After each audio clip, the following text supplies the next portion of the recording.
Press the bell icon on the YouTube app and never miss another update. آج ہم آپ کو برے صغیر کی اس مسلمان سیاسی شخصیت کی زندگی کے کچھ گوشوں سے آشنا کرانے کی کوشش کریں گے جن کے بارے میں تاریخ کے اکثر طالب علم یہ رائے رکھتے ہیں کہ اگر سلطان فتح علی ٹیپو کے ارد گرد میر صادق جیسے ننگے ملت، ننگے دین اور ننگے وطن کردار نہ ہوتے تو یقیناً آج برے صغیر کی تاریخ اس سے مختلف ہوتی۔ شیر محصور جس کے بارے میں انگریز مائیں اپنے بچوں کو ڈرانے کے لیے کہا کرتی تھی کہ خاموش ہو جاؤ ٹیپو آ رہا ہے،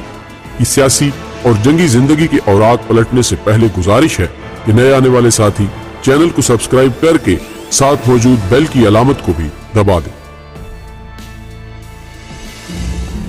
ناظرین محترم، تاریخی شہادتوں کے مطابق 18ویں صدی میں سرزمین ہندوستان پر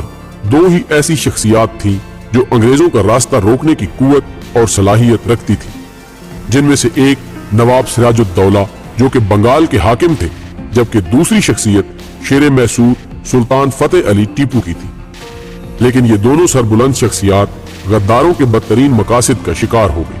اور بالآخر ہندوستان انگریزوں کی آغوش میں چلا گیا۔ 10 نومبر 1750 ہماری تاریخ کا وہ یادگار دن ہے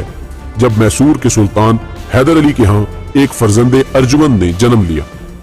یہ وہ زمانہ تھا جب ہندوستان میں مغلیہ سلطنت کمزور سے کمزور تر ہو رہی تھی، جبکہ غیر ملکی طاقتوں میں یہاں برطانیہ کی ایسٹ انڈیا کمپنی اور فرانسیسیوں کے تجارتی مراکز قائم ہو چکے تھے، اور مزید دلچسپ پہلو یہ ہے کہ دونوں باہم حریف قوتیں تھیں۔ سلطان حیدر علی انگریزوں کے مقابلے میں فرانسیسیوں کے اتحادی تھے، جبکہ انگریز اپنی مکاری کی بدولت نہ صرف مرہٹوں کی طاقت کو اپنے حق میں استعمال کر رہا تھا، بلکہ یہ بھی ہماری تاریخ کا ایک تاریک پہلو ہے کہ حیدرآباد دکن کا مسلمان حکمران نظام الملک بھی حیدر علی کے مقابلے میں انگریزوں کا اتحادی تھا۔ لیکن 6 دسمبر 1782 کے ایک اداس دن سلطان حیدر علی کو مشیت الہی کے مطابق اس دنیا سے رخصت ہونا پڑا، اور ٹیپو مسند سلطنت پر بیٹھے، اور انہوں نے بھی اپنے عظیم باپ کے مشن کو جاری رکھتے ہوئے نہ صرف عوام کی فلاح و بہبود کے لیے بے شمار کام کیے، بلکہ سلطنت کی حفاظت کے لیے ایسے اقدامات اٹھائے کہ ایک تاریخی روایت کے مطابق میسور کا ہر گھر اسلحہ ساز فیکٹری میں تبدیل ہو گیا۔ ناظرین گرامی، سلطان فتح علی ٹیپو کی ساری زندگی اپنے وطن کو انگریزوں سے پاک کرانے کی جدوجہد میں گزری، جس کے لیے اس نے نہ صرف برِ صغیر کے مسلمان حکمران نظام دکن بلکہ دیگر اسلامی ممالک سمیت بالخصوص فرانس سے بھی تعلقات استوار کرتے ہوئے خود کو مضبوط کرنے کی کوشش کی۔ اس دوران انگریزوں، مرہٹوں اور نظام آف حیدرآباد کو بارہا ٹیپو کے مقابلے میں ہزیمت بھی اٹھانا پڑی۔ انگریز جان چکے تھے کہ ٹیپو پر فتح پائے بغیر ہندوستان پر قبضہ ممکن نہیں، اور ان پر یہ بھی کھل چکا تھا کہ وہ جنگ کے ذریعے شیر محصور کو شکست نہیں دے سکتے،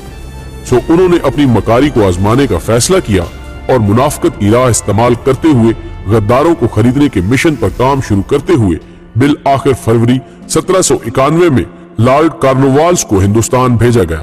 جس نے بنگلور کو فتح کر کے سرنگا پٹم کا محاصرہ کر لیا، مگر چیچک کی وبا پھوٹنے پر ابھی وہ محاصرہ اٹھانے پر مجبور ہی ہوئے تھے کہ مرہٹے ان کی مدد کو آ پہنچے۔ سامان رسد اس قدر زیادہ تھا کہ انہیں محاصرے کی طوالت بار محسوس نہیں ہوتی تھی، لیکن ٹیپو کا دبدبا اور روب اس قدر تھا کہ انہوں نے مصالحت میں ہی عافیت سمجھی۔ سلطان نے وقت کی نزاکت کو سمجھتے ہوئے صلح کا عہد نامہ ناپسندیدہ شرائط کے باوجود قبول کیا، جس میں اپنی آدھی سلطنت انگریز مرہٹے اور نظام کے حوالے کرنے کے ساتھ ساتھ اسے ایک بھاری رقم بھی بطور تاوان ادا کرنا پڑی، حتیٰ کہ سلطان ٹیپو نے معاہدے کی شرطیں پوری ہونے تک اپنے 2 صاحبزادوں کو بطور یرغمال انگریزوں کے حوالے کر دیا۔ یہ ایک کاری ضرب تھی جو ٹیپو حکومت پر لگی، لیکن سلطان نے ہمت نہ ہاری اور محض 5 ہی برس کی انتھک محنت کے بعد حالات پر قابو پا لیا۔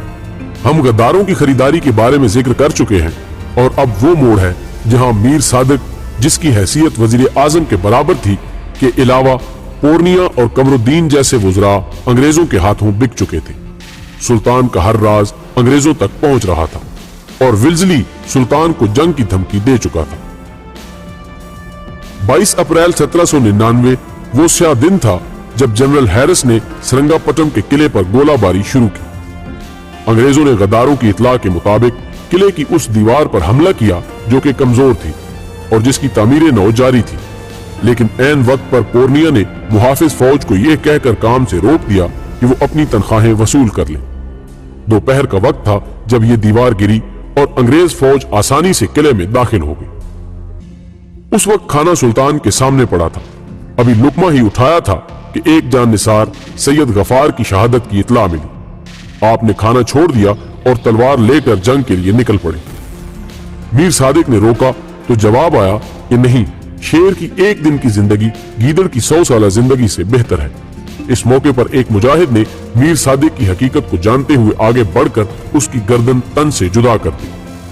دوران جنگ زخموں سے چور ٹیپو سلطان زمین پر گرے تو انگریز سپاہی نے زمین پر گرے سلطان کی بیش قیمتی پیٹی اتارنے کی کوشش کی،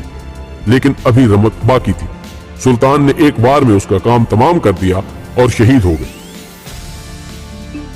جب تلاشی بسیار کے بعد آپ کی میت مل گئی تو انگریز کمانڈر نے خوشی سے نعرہ لگاتے ہوئے کہا کہ آج سے ہندوستان ہمارا ہے۔ دوستو، ٹیپو وہ شیر تھا جس کے شہید ہونے کے بعد بھی کافی دیر تک انگریز اس کے قریب جانے سے کتراتے رہے۔ ٹیپو کی حب الوطنی اور غداروں کی وطن فروشی کی یہ مختصر ویڈیو پیش خدمت ہے۔ اسے دوستوں کے ساتھ شیئر کرتے ہوئے ہمیں اپنی آراء سے بھی ضرور آگاہ رکھیے۔